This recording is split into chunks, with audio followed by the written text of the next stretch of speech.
Ojciec jakby przeczuwał, że zostanie aresztowany, bo kilka dni przed moimi urodzinami kupił gdzieś okazyjnie swojemu małemu synowi konia na biegunach. Nie czekał już samego dnia urodzin, tylko kilka dni wcześniej dał mi tego konika, po czym nazajutrz został aresztowany.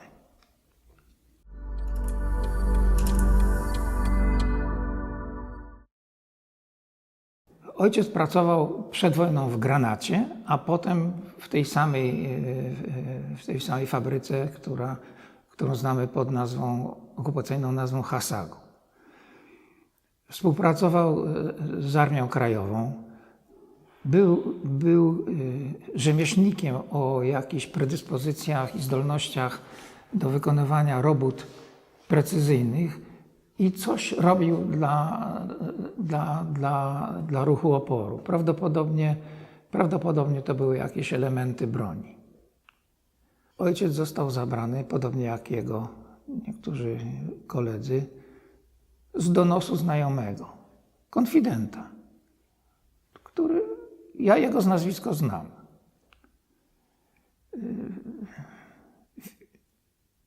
W opowieści rodzinnej jest utrwalone, że został na niego przez organizację podziemną wydany wyrok i wykonany. Moja matka, która przychodziła do ojca, do więzienia, przynosząc mu żywność czy zmianę bielizny, żeby odebrać skrwawioną koszulę, pewnego dnia stawiła się przed bramą więzienia, ale wartownik powiedział, że nie przyjmie zawiniątka. Po naleganiach matki i innych kobiet, które w tym samym celu się pojawiły, wreszcie powiedział: nie ma ich tutaj, im już nie będzie to potrzebne, nie ma ich już tutaj. Nie chciał powiedzieć, a może nie wiedział, co się z więźniami stało. Mój ojciec Władysław 6 lipca 1944 roku został wyprowadzony z tego miejsca, gdzie obecnie siedzimy. Było to ówczesne więzienie i skuty z 30 innymi kolegami więźniami został wywieziony do Suchedniowa, gdzie został rozstrzelany. Egzekucja odbyła się w pobliżu stacji. To miejsce znaczy dzisiaj krzyż i tablica, która o tym informuje. Byli rozstrzeliwani bez jakiegoś sądu, tylko wyrok został na podstawie rozporządzenia takiego i takiego. Tam jest tutaj w tym rozporządzeniu jest napisane, ja tam w książce też cytuję.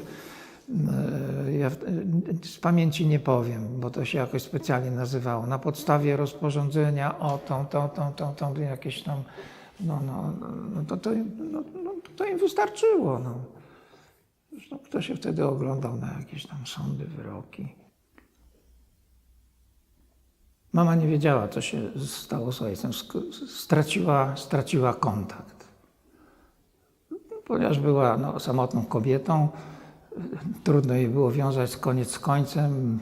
Wywiozła mnie pod opiekę rodziny na wieś, pod Tarnów.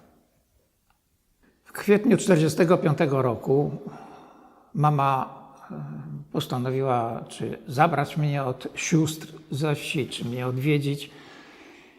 Była wcześnie rano na dworcu kolejowym w Kielcach, czekała na pociąg do Krakowa.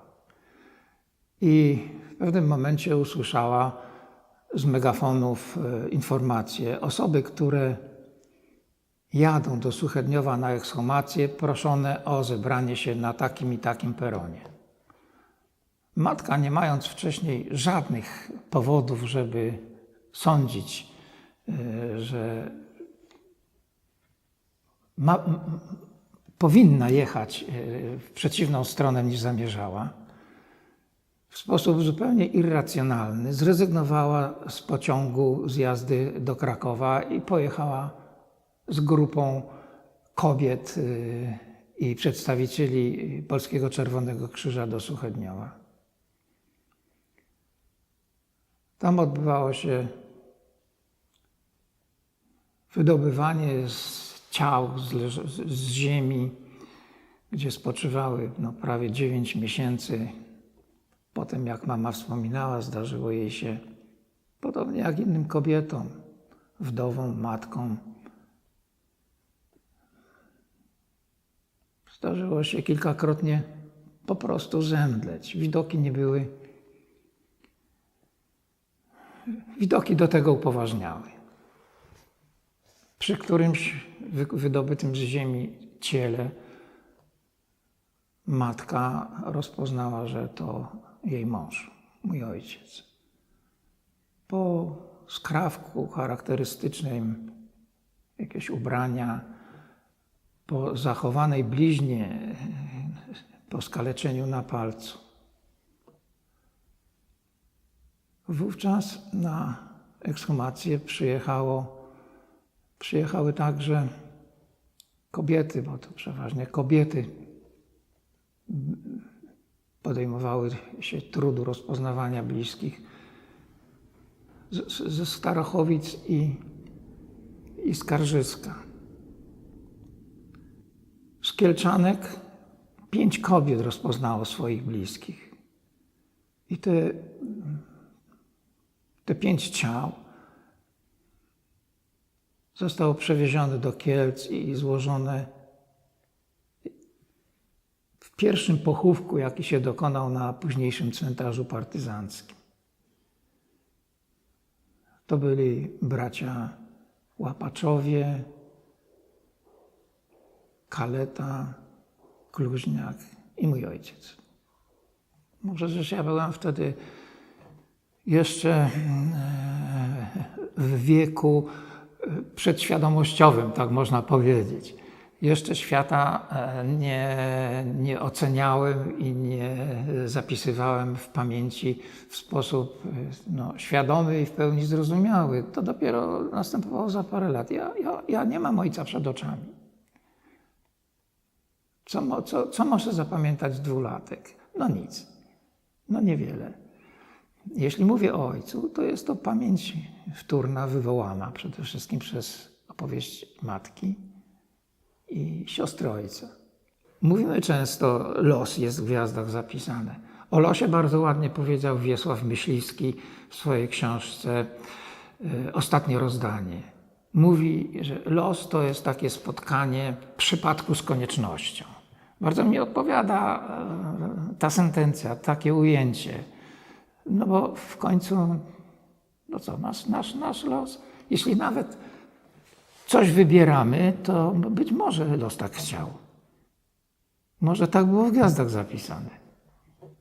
Być może to, że mama w odpowiednim momencie była na dworcu kolejowym i usłyszała zapowiedź wyjazdu do Suchedniowa na ekshumację, było gdzieś tam w gwiazdach zapisane, bo gdyby przyszła na następny pociąg, nie wiadomo, co by było. Ojciec prawdopodobnie byłby pochowany tak jak nierozpoznane ofiary z tamtej egzekucji lipcowej z 1944 roku na cmentarzu parafialnym w Suchedniowie, gdzie tak są przedstawione tyle i tyle ofiar z dnia tego i tego.